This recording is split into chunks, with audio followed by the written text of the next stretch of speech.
මෙම සර්පයින් මා විසින් හසුරුවනු ලබන්නේ මනා දැනුමක් හා පළපුරුද්දක් ඇතිවය. මෙම වීඩියෝ නරඹන ඔබ විසින් නිසි දැනුමක් නැතිව මෙවැනි දෑ අත්හදා බැලීමෙන් වළකින ලෙස කාරුණිකව දන්වා සිටිමි.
මෙතන මේ සතෙක් රැඳෙන තැනක්.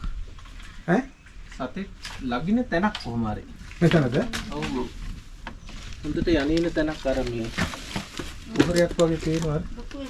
ඔව් තහඩුව යට කුහරේ වගේ තියෙන්නේ මෙතන. මේ බලන්න. ඉතින් මේ කස්සේ තමයි ඇත්තේ. අර පැත්තෙන් ගත්තා නම් ළඟයිනේ. පොල්ලෙලි තියෙන තැන් වල ඉන්නවමයි. ඉන්නවා.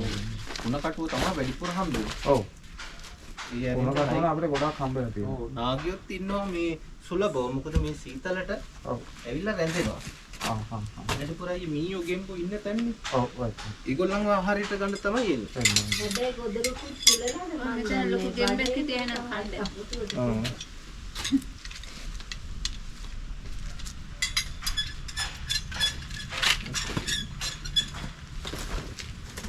මේ වාස්තුවේම දැන් මේව තියෙද්දි මේ කස්සට ඇවිල්ලා සතුටින් ඉඳ ගන්නවා. සීතලට ඉන්නවා. ඔව් හොඳට ගන්නකොට මෙහෙම එකින් එක බලලා පරීක්ෂාකාරීව ගන්නවා.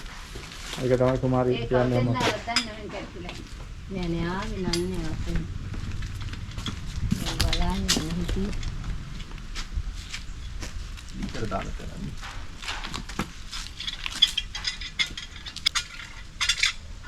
ඔය මේකත් බෙහෙත් ගහක්.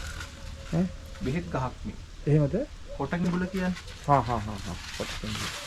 කිඹුල.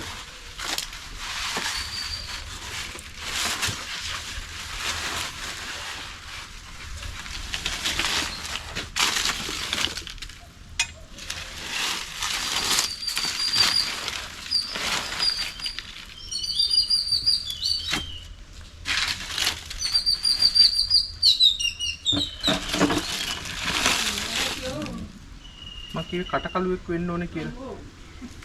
ඒ කියන්නේ කටකලුවේ විස නැති සර්පෙක්. එහෙමද? බලන්න අපි ඉතින් ඔක සමහර දෙනෙක් මරනවානේ.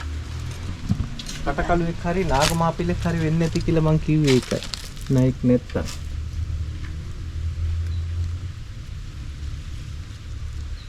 කොහොමද මෙයා හොඳ වාසස්ථානයක් කරගෙන ඉන්නේ මෙතන යන්නේන මේ ස්වභාවයක් තියෙනවා.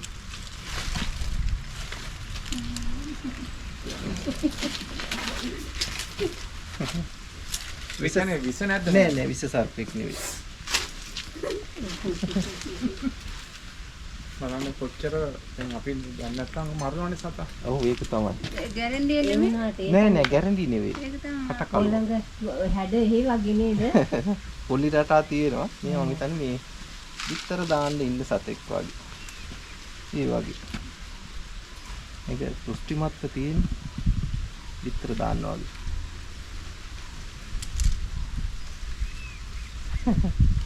හරි කලබලයි. ඉතින් මේගොල්ලෝ ඇත්තටම මේ සමහර වෙලාවට හපා කනවා. ඒ වෙනාට දැන් අපි ඒගොල්ලොන් අල්ලනකොට හිරිහැරයක් නොවෙන්න අල්ලන හින්දා එන්න හපා කෑමක් කරන්නේ. නැත්තම් මෙයා ඇඟ රැලි ගන්නගෙන කන්න පයින්නවා. ළඟ මේ ඇඟ රැලි ගන්නනවා. මේ පූර්ව කොටස මේ ඇඟේ එන්න මේ ඉහළ මල් රටා තියෙන මේ කොටස සම්පූර්ණ ඇඟ රැලි ගන්නවා. ඒකල කට අරගෙන කන්න පයින්නවා. මේ අපර කොටස තමයි පොළවේ ස්පර්ශ වෙන්නේ. මෙන්න මේ කොටස පොළවේ රැඳෙනවා. මෙතනින් උඩ ටික ඉහළට උස්සගෙන ඒක රැලි ගන්නන කන්න පයින්නවා. ඉස්සර ඒ වගේ හිටියා නේද? නිකන් ගොදුරක් ගිලලා වගේ නිකන් අමුතුවට. මෙයාගේ කට ඇතුළ කළුයි. ඒක දැන් කට කළුවක්. ඔව් කට කළුවක් කියන්නේ ඒ නිසා. හරිම අපූර්ව සර්පෙක්. අපි මෙයාට ඉංග්‍රීසියෙන් කියනවා ට්‍රින්කට් ස්නේක් කියලා. මේ ඇඟ රැලි ගන්නලා මේ කන්න පයින්නකොට මෙන්න මේ ටික පළල් කරනවා. මේ පළල් කරපුවාම මෙන්න මේ තියෙන සුදු රටා කළු පුල්ලි රටා ටික ලස්සනට මතුවෙලා පේනවා. ඒක කරන්නේ විලෝපිකයෙන් එහෙම නැත්නම් ප්‍රතිවාදියාව පළවා හරිනවා. හැමෝම හිතන්නේ එතකොට මෙයා මේ විස සහිතයි කෑවොත් අපිට මාරාන්තික තත්ත්වයක් ඇති වෙනවා කියලා. සමහර අය මෙයාටම තමයි හබරලා කියලා කියන්නේ. දැන් මේ කවුරු හරි වයසක කෙනෙක් මේ සතා දැක්කම ස්ථිර වශයෙන්ම ගහලා මරනවා මේ හබරලෙක් මේ ඉන්නේ කියලා. ඒකයි සර්පයෝ ගැන දන්නේ නැති අය ගොඩාක් ඉන්නවා. ඉතින් තාමත් මේ අපි කොච්චර මේ ගැන පැහැදිලි කරත් විශ්වාස කරන්නේ නැහැ. බයට මරන්නේ සහ නොදැනුවත්කම. දැන් බලන්නකො ඇත්තට මේ සතා දැන් ඇත්තටම සම්පත් මල්ලි මෙහෙ පැත්තේ හිටියේ නැත්තම් අපේ කට්ටිය මේ සතා මරනවා. බයට. ඔව් බයටනේ. දැන් ඉතින් මෙතන වැඩ කරන්න ඕනේ. ඔව්. එතකොට මේ ආයෙත් මේ හිතන්නේ පොල්ලෙලි නිසා මෙහෙම වෙනවා කියලා. සීතල තියෙනවා. ඉතින් ඒකට ආරක්ෂාවට සතා මරනවා. ඔව් ඉතින් ඇත්තට මෙයා නිසාචර සතෙක්. දවල් කාලේදී අපිට දෙක ගන්න ලැබෙන්නේ නැහැ. ඔය වගේ සීතල අඳුරු තැන් වල තමයි හැංගිලා ඉන්නේ. රැට එළියට එන්නේ. දැන් අර පොල්ලෙලි කොට අදිනකොට ඒකයි අස්සට වෙලා ඉතින් ඉරේලි තාම හිත කරයි. මේ දැන් මෙතන සාමාන්‍ය සිසිලසක් තියෙන හින්දා ඉන්නවා. උනාට මේ වැටෙන අවුවට මේ සත්තුන්ට ඔරොත්තු දෙන්නේ නැහැ. ඒ නිසා ඉක්මනටම හැංගෙන තමයි බලන්නේ. අඳුරු තැනක් හොයන්නේ. හරිම විචිත්‍රවත් සර්පෙක්. හරි වටිනවා ඉතින්. මෙයා අයියේ මේ අර පැත්තට යවුවට කමන්නද නැත්නම් එන යවන්නන්නේ? අර යන්න අපි මේ චූටි පුතා හරි ආසයි බලන්න. මංගෙත් බය නැහැ නේ. ඈ? මේගොල්ලෝ තල්ලනවා.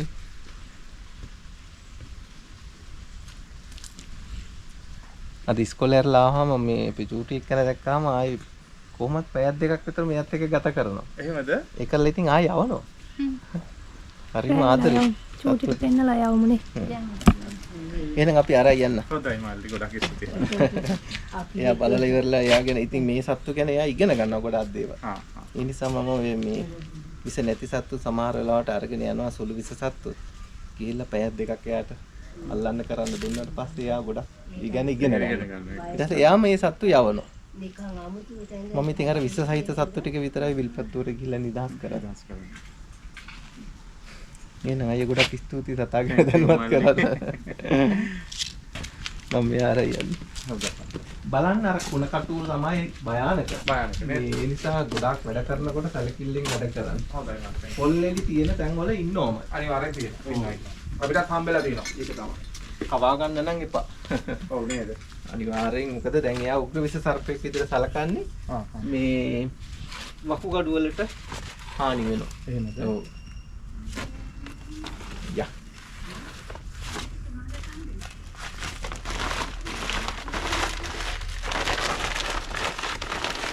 අපිටත් මේ අවසරේ ඉන්න බැරුව කොහොමද සත්තු ඉන්නේ නේ?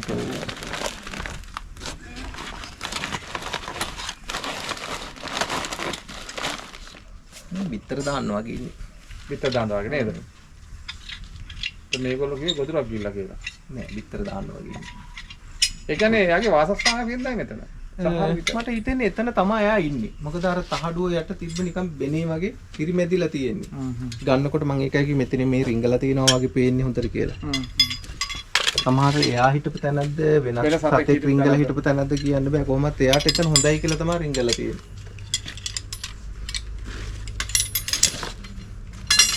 සත්තුන්ගේ ජීවිත නම් කොච්චර බේරලා ඇත්ද නේද මල්ලි. ඒක පොදුම මේ කතා කරපු තැනින් අර එන්නේ ඒකයි. මොකද මම දන්නවා ස්වභාවය. එක්කෝ විසසහිත සතෙක් නම් අනතුරක් කරගන්නත් පුළුවන්. ඔව්.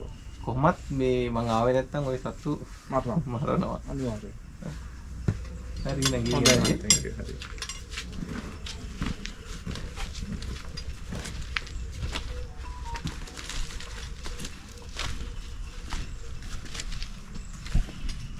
මේ දවස්වල මේක වේලා නම් හොඳයි නේ. උන්ට අවුව වෙනවා.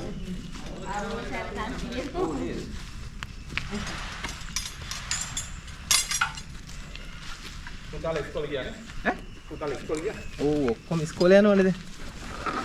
ඉතින් අපි දෙන්න තමයි ගෙදර රැඳිලා ඉන්නේ.